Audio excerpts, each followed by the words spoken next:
Сонот за подобар живот ја испразни Источна Македонија. Најдраматична е состојбата во Делчево, Берово и Виница, каде цели села се иселени во Италија и Словенија. Екзистенцијата е главна причина за голем дел од младите вадат карта за Европа, но само во еден правец. Овде се едуцираат, а сонуваат за надвор. Речи си секој втор студент по медицина учи германски јазик. Во државата се останати само оние кои успеале да се вработат во државни институции или во наследство добиле имот од родителите. Фабриките се затворени, а во тие што работат се дава плата само како да се преживее.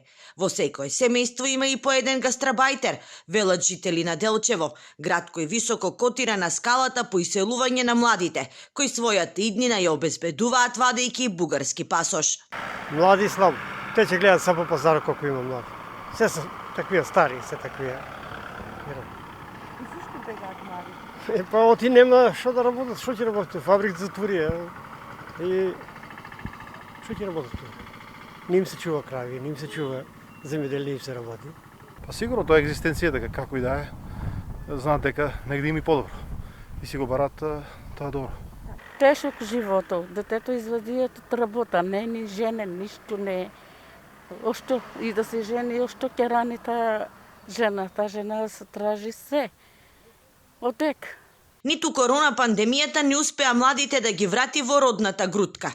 Тие што заминаа ни планираат да се вратат. Потребни се системски решенија, не да се вратат, туку да ги задржиме и оние што не заминале, коментираат делчевци. Секако требат инвестиции, требат фабрики да се отвараат, требат странски инвестиции и така мислам дека ќе дојде и подобро утро за нашиот град. Пописот ќе ја покаже реалната слика на екзодусот со кој се соочува источниот регион, но и целата држава.